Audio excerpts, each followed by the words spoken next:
Welcome to Settling is Bullshit, a sweary podcast about claiming your joy.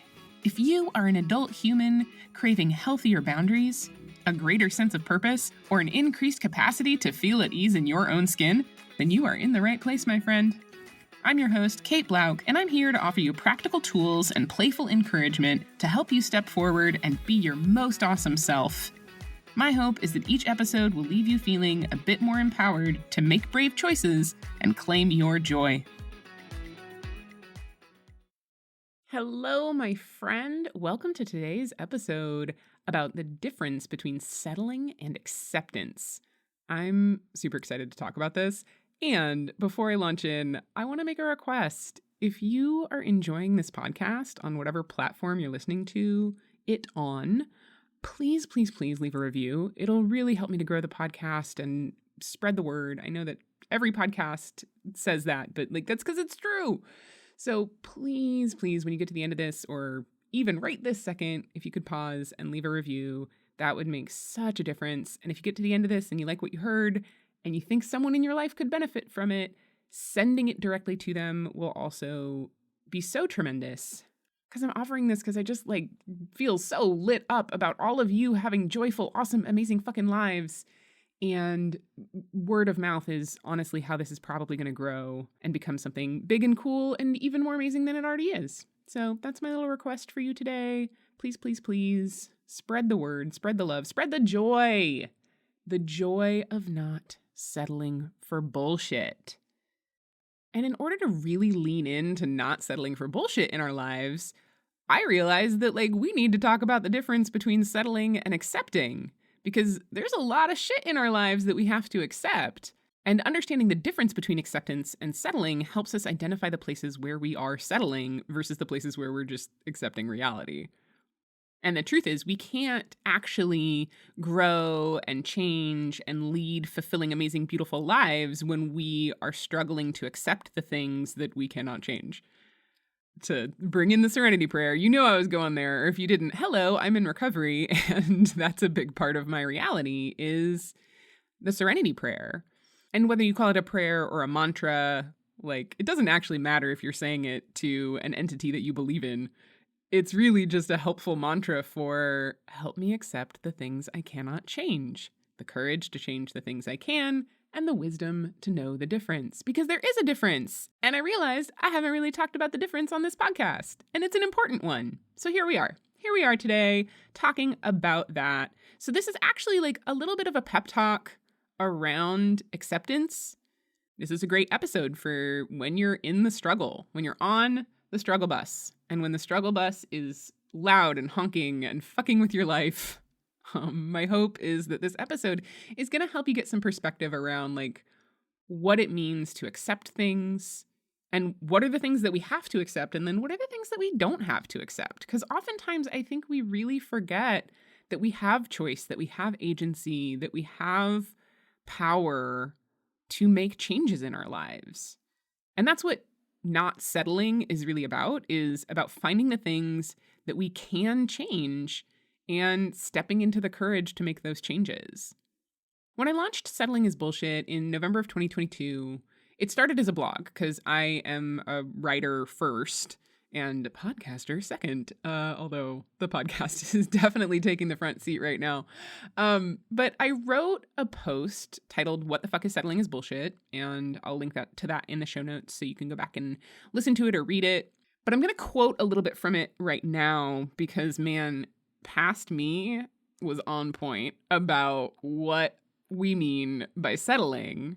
And I think it's a really important sort of just bit of context for the kind of emotional tenor of what I am talking about here, because we all deserve joy.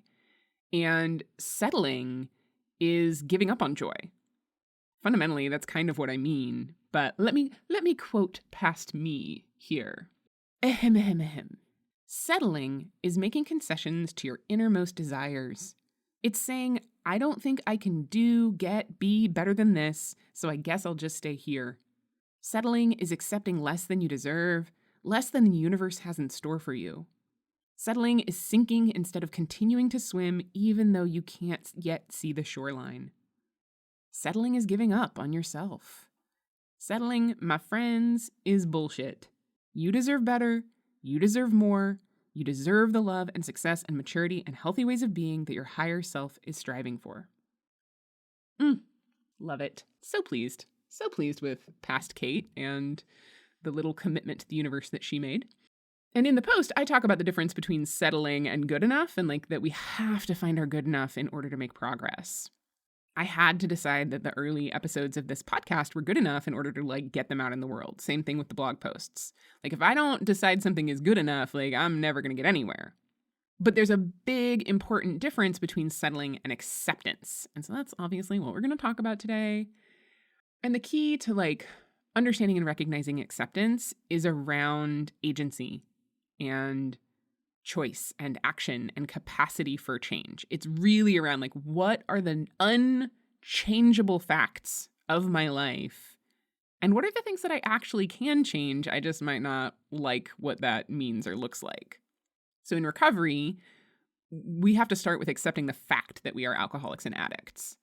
I can't actually make positive changes in my life if I'm fighting with the reality that I'm an alcoholic. And my very first sponsor really hammered home for me the idea that acceptance is not approval. Acceptance has nothing to do with how I feel about it.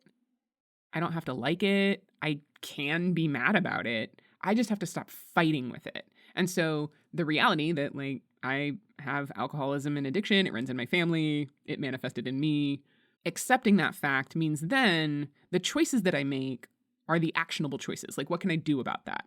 I can go to meetings. I can not go to meetings and see what happens. You know, like I have a lot of choices that I can make, but until I like fundamentally accept that reality, then I'm just going to be spinning my wheels. So that's kind of the like recovery perspective on acceptance. And I think that applies to all of us. And so to take it out of that context and into just a more general life advice perspective, I absolutely love the book Designing Your Life by Bill Burnett and Dave Evans. They're professors at Stanford who built a course called Designing Your Life and then turned it into a book, shared it with the world. I read it when I was actually trying to leave academia in 2018 and figure my fucking life out. And it was really helpful because at the very beginning of the book, they ask you to think about what they call gravity problems in your life. And what they mean by gravity problems are problems that are not actionable, that there is not actually anything you can do about. Gravity being one of them, right? Like we can't change gravity. And so wanting and wishing to be able to fly isn't going to pan out with our little flappy arms because that's just like not how gravity works. We had to go around and like build, well, somebody, not us, people who came well before all of us, built airplanes so that they could fly. And that was how they quote unquote solved the problem of gravity. But that required a lot of effort and action and failure and struggle. And it was like a really big deal to learn how to build an airplane. I'm not great at history, but I know that was a big deal. And so in this discussion of gravity problems, they separate out the difference between totally inactionable problems like gravity and functionally inactionable problems like the Electoral College, right? Like, yes, conceptually we can make changes to the Electoral College, but if we could do that easily, we would have done that already. And both of those gravity problems, or those like flavors of gravity problem, are where acceptance comes in. Once we have acceptance that something is a gravity problem, then we're able to turn our thoughts and brainstorms and hearts and meditations towards what there actually is for us to do. Like, what is the place where we need the courage to make the change? And I talked about this in my recent episode about patience, that sometimes there's just shit that we have no control over, that we can't change, right? The medical system and how long it takes to get a fucking appointment with a medical professional is a gravity problem. Like, we can't actually change that. It's bullshit, but we can't change it. The current conditions of the job market, gravity problem. Whether or not we had childhood trauma, gravity problem. Like, we can't fix the past. We can't change it. But I think a lot of us can get stuck in this idea of like, well, this is how it is. And so this is how it's just going to continue to be. And I bring in trauma because, oh man, last week's episode about trauma and joy. Chef's kiss, y'all. Please go listen. Because having trauma is a gravity problem. Like, we can't change that it happened. However, how it's impacting us now is not a gravity problem. We don't have to just be like, oh yeah, I have trauma, so I'm just going to accept that, and this is how it is. That's some bullshit. That's where like the settling is bullshit stuff comes in for me. The past is a gravity problem. The future is absolutely not. We have agency, we have choice, and we can choose to do the hard work of healing. Similarly, like when we're trying to change jobs or change careers or even thinking about that, so many of us get stuck in this idea that it's a gravity problem, that like, oh no, I can't do this, that, and the other thing because X, Y, and Z. But the truth is, like, you can always leave your job. That is always an available option. It's just a matter of like what you're willing to put up with in order to make that change. So when I was leaving academia, I was not going to be able to change the nature of the academic job market.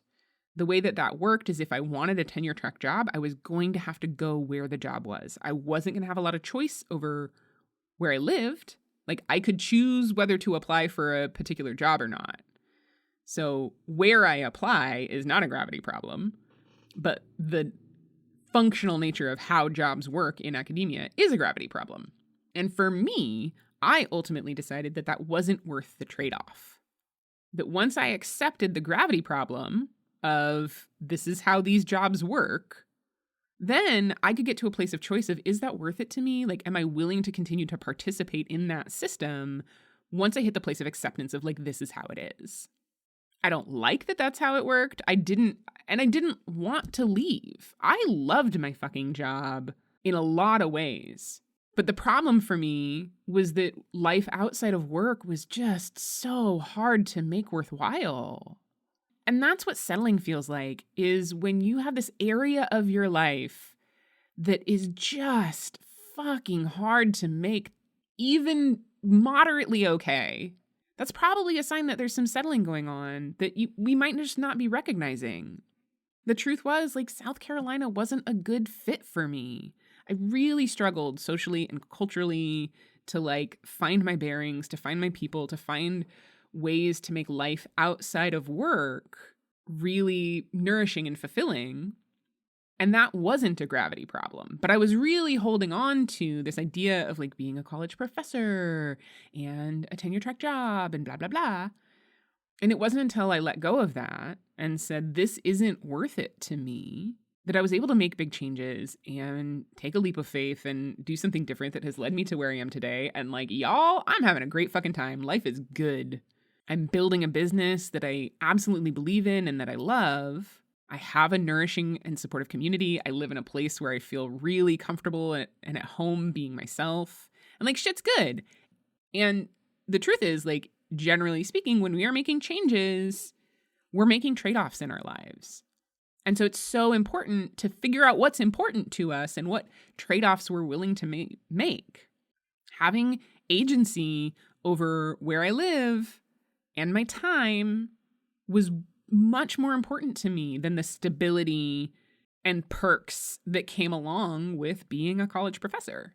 During that period of time when I was kind of figuring all this shit out for myself, I also read Mark Manson's The Subtle Art of Not Giving a Fuck. And I just want to like caveat that I do have a really hard time with the brotasticness of his writing sometimes. However, I got some really valuable gems out of it as well. And the one that's really relevant here is that he talks about choosing our suffering. That rather than getting these like big, beautiful visions of our dreams and our hopes and our pleasures and like what we want out of life, that's all great and important. But we also really need to look at like, what are the trade-offs we're willing to make? What is the suffering we are willing to choose in order to get what we want? And that was really helpful for me to think about. I was willing to make the trade-off of not having stable or consistent income, to become a freelancer, to have to pay my own taxes and do my own accounting and figure out insurance. I was willing to do all of that if it gave me choice over where I could live and how I could live my life. But that was the like shit sandwich that I was willing to pick up in order to get what I wanted. So I'm going to quote from the book because I do really like this. He says, "Happiness requires struggle. It grows from problems. Joy doesn't just sprout out of the ground like daisies and rainbows. Real, serious, lifelong fulfillment and meaning have to be earned through the choosing and managing of our struggles. Whether you suffer from anxiety or loneliness or obsessive-compulsive disorder or a dickhead boss who ruins half of your waking hours every day, the solution lies in the acceptance and active engagement of that negative experience, not the avoidance of it, not the salvation from it." And so this is where getting clear on like what are gravity problems and what aren't really helps us find our path forward when it comes to acceptance versus settling. Having a dickhead boss, gravity problem. Having anxiety, having mental health issues, gravity problems. But we do have agency around what we do about it. You can leave your job. You can do that. The trade-off might just be less money. It might be in starting over. But if I've learned anything in the last 6 or 8 years of career pivots and following my intuition and my higher resonance and my like just sense of joy and fulfillment and vibrance, it's that change only happens when we let go. Another recovery saying is like, let go or be dragged. And when I can recognize that I am being dragged in an area of my life, that is usually a sign that I am not letting go and that I'm settling for some bullshit. Staying in a like really shitty boss situation is settling for bullshit. Yes, we all need to earn enough money to get our needs met, but I just encourage everyone to like ask ourselves, like, how much is my emotional well-being worth to me? Because I think so many of us suffer through a bunch of shit because we're afraid that what's on the other side of letting go isn't going to be better. And the like soapbox philosophy that I will always be preaching on this blog is that believing that it's going to be better, that it could be better, that it's possible that big, amazing, cool things could happen for us is the way to make them happen. I believe in self-fulfilling prophecies. Like if we believe it's going to be shitty, it's going to be shitty. If we believe it's going to be amazing, like it's going to be surprising and probably cool and probably hard. In choosing our struggle, we understand that like things are going to be hard. There is no magic sauce to make everything in life easy and beautiful and amazing. But I do believe that we don't have to deeply suffer in our jobs, in our relationships, in our general like atmospheric way of being in life, that joy is a choice, misery is a choice. It just, especially when we're fucking miserable, it doesn't seem like it. But I promise that a lot of the stuff that makes us miserable probably isn't a gravity problem. It just seems like it because we're really attached to it. I was really attached to being Dr. Blauk. And technically I still am Dr. Blauk, but like nobody calls me that. And I kind of miss it.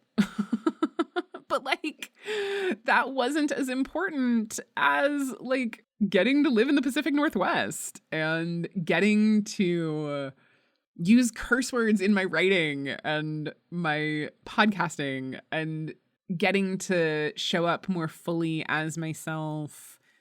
And I'm not encouraging everybody to fucking quit their jobs, but I am encouraging you as I wind down this episode to really think about like, okay, in the areas that I'm struggling, like the areas that are fucking hard right now, what are the gravity problems and what's actionable?